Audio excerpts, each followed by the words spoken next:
Gulf breaking ന്യൂസിലേക്ക് സ്വാഗതം. പ്രവാസ ലോകത്തെ വിവിധ വാർത്തകൾക്കായി ഈ ചാനൽ സബ്സ്ക്രൈബ് ചെയ്യൂ.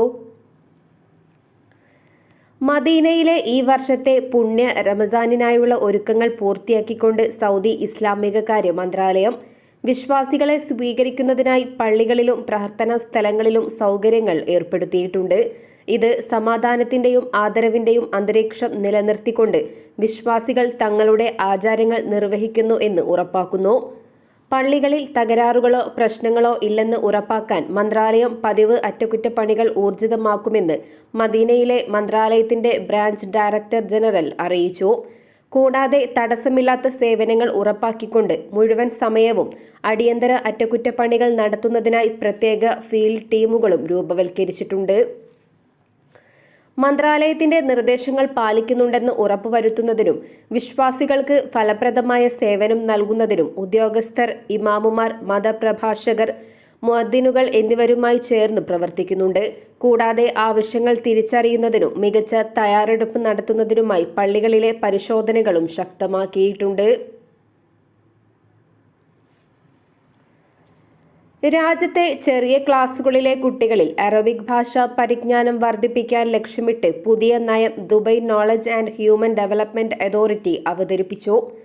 ദുബൈയിലെ എല്ലാ സ്വകാര്യ സ്കൂളുകളിലും ബാലകേന്ദ്രങ്ങളിലും 6 വയസ്സുവരെയുള്ള കുട്ടികൾക്ക് അറബിക് വിദ്യാഭ്യാസം നിർബന്ധമാക്കുന്നതാണ് പുതിയ നയം.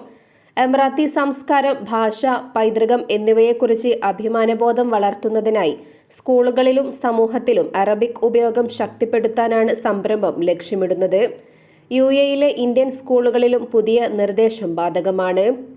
സെപ്റ്റംബറിൽ അധ്യയന വർഷം ആരംഭിക്കുന്ന സ്കൂളുകൾക്ക് ഈ വർഷം സെപ്റ്റംബറിലും ഏപ്രിലിൽ അധ്യയന വർഷം ആരംഭിക്കുന്ന സ്കൂളുകൾക്ക് 2026 ഏപ്രിലിലും പുതിയ മാറ്റങ്ങൾ നിലവിൽ വരും.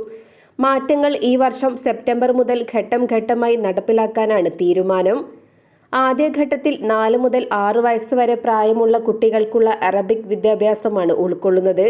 പിന്നീട് കൂടുതൽ ഘട്ടങ്ങൾ ആരംഭിച്ച് 6 വയസ്സ് വരെയുള്ള എല്ലാ കുട്ടികളെയും ഇതിൽ ഉൾപ്പെടുത്തും. ആദ്യഘട്ടത്തിൽ രസകരമായ കളികളിലൂടെയാണ് അറബിക് പഠനം നടക്കുക. സ്കൂളുകളിലും ബാലകേന്ദ്രങ്ങളും പ്രാദേശികവും അല്ലാത്തതുമായ അറബിക് സംസാരിക്കുന്നവരുടെ ആവശ്യങ്ങൾക്കനുസരിച്ച് വിവിധ ഭാഷാ പഠന മാതൃകകൾ നടപ്പിലാക്കും.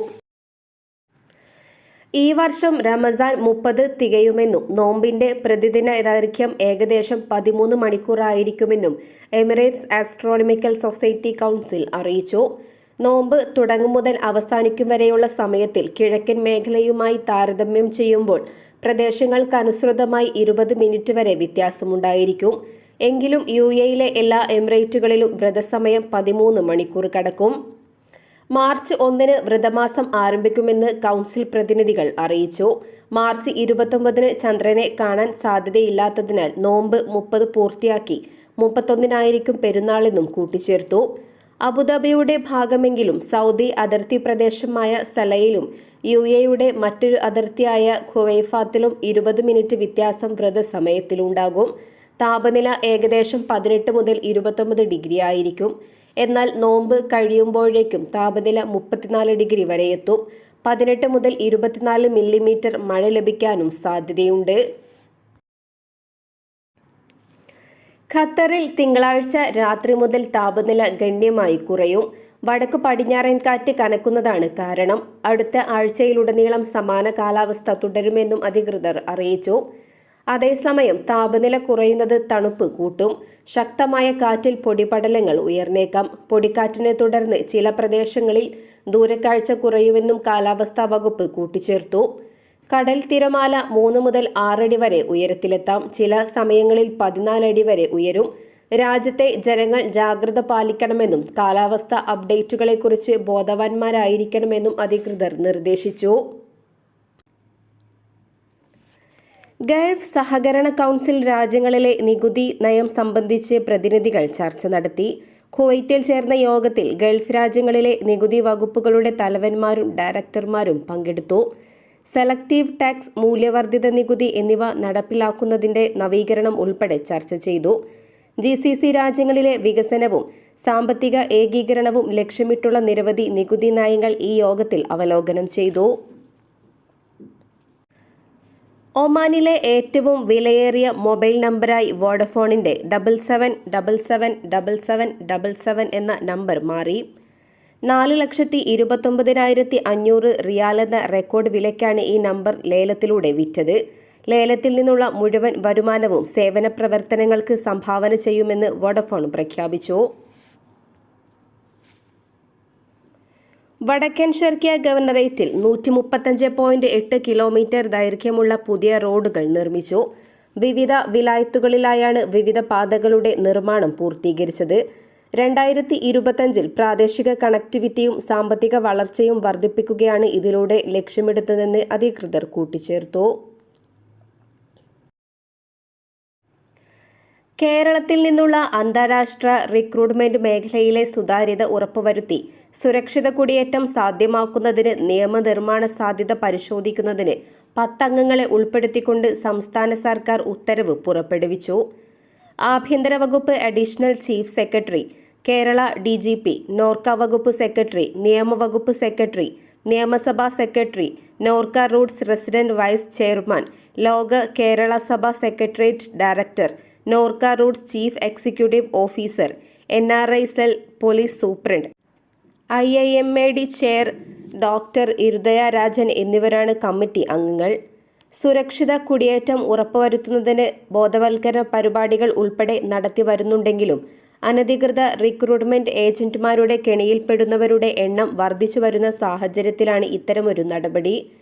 ലൈസൻസില്ലാതെ പ്രവർത്തിക്കുന്ന റിക്രൂട്ട്മെന്റ് സ്ഥാപനങ്ങൾ, ഏജന്റുമാർ, ഇടനിലക്കാർ തുടങ്ങിയവർ നിയമപരിമിതികൾ മനസ്സിലാക്കി കുറ്റകൃത്യങ്ങൾ ആവർത്തിക്കുന്ന പ്രവണതയുണ്ട്. കേരളത്തിൽ നിന്നുള്ള അനധികൃത റിക്രൂട്ട്മെന്റ് തടയുന്നതിനും സുരക്ഷിത കുടിയേറ്റം ഉറപ്പുവരുത്തുന്നതിനും സംസ്ഥാന തലത്തിൽ പ്രത്യേക നിയമനിർമ്മാണം സാധ്യമാകുക എന്ന് പരിശോധിക്കണമെന്നുള്ളതും 4ാം ലോക കേരള സഭയുടെ സുപ്രധാന നിർദ്ദേശങ്ങളിൽ ഒന്നായിരുന്നു. ഇതിന്റെ അടിസ്ഥാനത്തിൽ 4ാം ലോക കേരള സഭ സ്റ്റാൻഡിംഗ് കമ്മിറ്റിയുടെ നിർദ്ദേശപ്രകാരം കേരളത്തിൽ നിന്നുള്ള അന്താരാഷ്ട്ര റിക്രൂട്ട്മെന്റ് രീതികൾ കാര്യക്ഷമമാക്കുന്നതിന് വിവിധ ദേശീയ അന്തർദേശീയ ഏജൻസികളെയും വിദഗ്ധരെയും പങ്കെടുപ്പിച്ചുകൊണ്ട് ബ്രെയിൻ സ്റ്റോമിംഗ് സെഷൻ 2024 ഒക്ടോബർ 28 സംഘടിപ്പിച്ചിരുന്നു.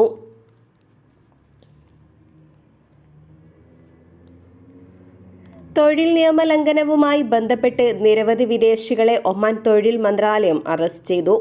വ്യത്യസ്ത ഗവർണറേറ്റുകളിലെ വിവിധ വിലായത്തുകളിൽ കഴിഞ്ഞ ദിവസങ്ങളിൽ നടത്തിയ പരിശോധനയിലാണ് ഇവർ അറസ്റ്റിലായതെന്ന് മന്ത്രാലയം വൃത്തങ്ങൾ സൂചിപ്പിച്ചു. ഡയറക്ടറേറ്റ് ജനറൽ ഓഫ് ലേബർ സംയുക്ത പരിശോധനാ സംഘത്തിന്റെ നേതൃത്വത്തിലായിരുന്നു നിയമലംഘകർക്കായുള്ള പരിശോധനകൾ. പ്രതികൾക്കെതിരെ അധികൃതർ നിയമ നടപടികൾ സ്വീകരിച്ചതായും വ്യക്തമാക്കി. ഒമാനിലെ സൊഹറിനെയും UAEയിലെ അബുദാബിയെയും ബന്ധിപ്പിക്കുന്ന ഹഫീദ് റെയിൽവേ ലിങ്ക് നിർമ്മാണ പ്രവർത്തനങ്ങൾ ആരംഭിച്ചു. ഒമാന്റെ ഭാഗത്തെ നിർമ്മാണ പ്രവർത്തനങ്ങൾക്ക് കഴിഞ്ഞ ദിവസമാണ് തുടക്കം കുറിച്ചത്. ഒമാൻ റെയിൽ, ഇത്തിഹാദ് റെയിൽ തുടങ്ങിയവയുടെ നേതൃത്വത്തിലുള്ള കൺസോർഷ്യമാണ് ഹഫീദ് റെയിൽ നിർമ്മാണം നടത്തുന്നത്. റെയിൽ ശൃംഖലയുടെ നിർമ്മാണം ആരംഭിക്കാൻ കഴിഞ്ഞ ദിവസം ഇരു രാഷ്ട്രങ്ങളുടെയും കമ്പനികൾ തമ്മിൽ ഷെയർ ഹോൾഡർ ഉടമ്പടി ഒപ്പുവെച്ചിരുന്നു. റെയിൽ പദ്ധതിയുടെ ഭാഗമായുള്ള പ്രധാന യാത്രാ സ്റ്റോപ്പുകൾ, ഷിപ്പിംഗ് സ്റ്റേഷനുകൾ, പാലങ്ങൾ, തുരങ്കങ്ങൾ എന്നിവ വരുന്ന പ്രദേശങ്ങളിൽ ഹഫീദ് റെയിൽ കരാറുകാരും കൺസൾട്ടന്റുമാരും റെയിൽ എക്സിക്യൂട്ടീവ് മാനേജ്മെന്റ് സംഘങ്ങളും സന്ദർശിച്ച് മുന്നൊരുക്കങ്ങൾ ഉറപ്പുവരുത്തിയിരുന്നു.